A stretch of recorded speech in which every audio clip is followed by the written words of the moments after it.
यहाँ से मैडम आइए। ये इन्वायरमेंटल स्पीच के लिए नाम अलग किया है ना, नेक्स्ट पेज पे डाल। तो ये आज अपने बारे में फोटो आगे से ले लीजिएगा जिन। हाँ नमस्कार, मैं नीरा वर्मा अशोकनगर से। आप सभी अतिथिगण, मेरे मित्रगण एवं सभी उपस्थित सदस्यों का हार्दिक अभिनंदन करती हूँ। बागवानी तो मैं काफ़ी समय से कर रही हूँ, लेकिन प्रवीण मिश्रा सर जी से मिले हुए मुझे तकरीबन 1.5 साल हो चुका है। पहले बागवानी करते थे तो नॉर्मल तौर पे करते थे, कुछ जानकारी नहीं थी, लेकिन जैसे जैसे सर के क्लासें अटेंड करी तो उससे हमें काफ़ी कुछ सीखने को मिला।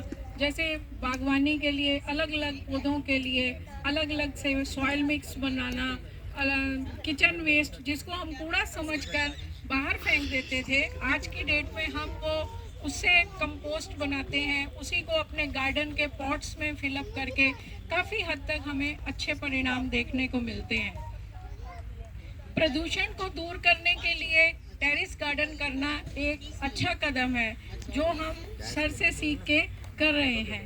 तो टेरेस गार्डन करना, कंपोस्ट बनाना और अपने घर की वेस्ट चीज़ों को दोबारा से रीयूज़ करके हम एनवायरनमेंट की दिशा में एक अच्छी महत्वपूर्ण भूमिका निभाते हैं।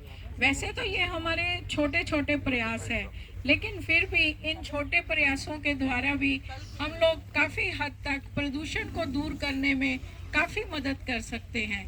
तो वैसे प्रदूषण फैलने के कई मुख्य कारण हैं, जैसे वायु प्रदूषण, जल प्रदूषण, भूमि प्रदूषण और कई तरह के एनवायरनमेंट के कारण बनते हैं। लेकिन हमारे आज हम दिवाली मिलन पर उपस्थित हुए हैं, तो मैं इस विषय पर भी अपने विचार रखना चाहूँगी।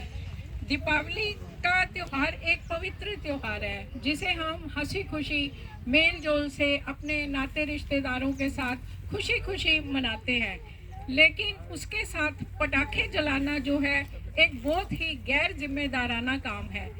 इनको जलाते हुए हम यह भूल जाते हैं कि इसकी वजह से हमारे वायुमंडल में कितनी ही दूषित गैसें जो हैं वो पैदा होती हैं।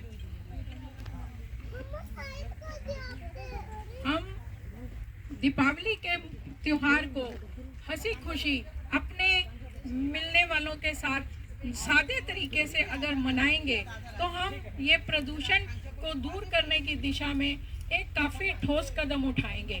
बहुत लोगों को एतराज़ होता है कि सिर्फ दिवाली मिलन पर ही पटाखे जलाने के लिए क्यों रोका जाता है।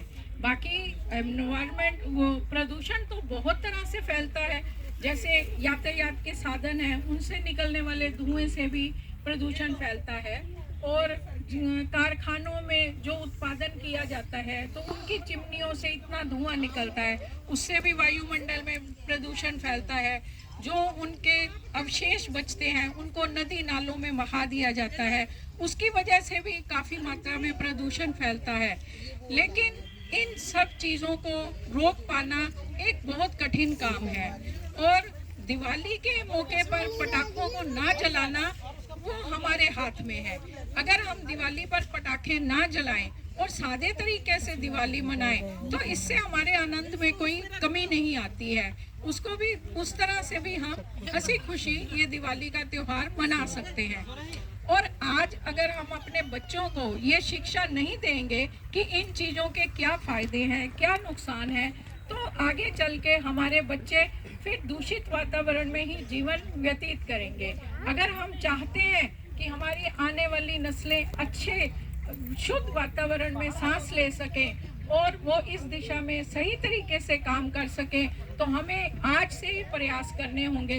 अपने बच्चों को शिक्षा देनी होगी, उन्हें पेड़ पौधे लगाना, टेरेस गार्डन करना, वेस्ट से कंपोस्ट बनाना आदि इन सभी चीज़ों की जानकारी देनी पड़ेगी। तभी वो बच्चे आगे चलकर हमारे देश के लिए, हमारी धरती माँ की रक्षा के लिए अच्छे से अच्छे कार्य कर सकेंगे। तो मेरी आप सब यहाँ पे उपस्थित लोगों से प्रार्थना है कि आप भी जितना हो सके अपने आस पड़ोस में, अपने मिलने जुलने वालों से, रिश्तेदारों से, सबसे इस बारे में बातचीत करें, चर्चा करें और इनकी जानकारी उन सबको दें और उनसे अनुरोध करें कि जितना हो सके ज़्यादा से ज़्यादा पेड़ पौधे अपने आसपास के इलाकों में, अपने टेरिस पे, पार्कों में, जहाँ पे भी हो सके लगाने की कोशिश करें।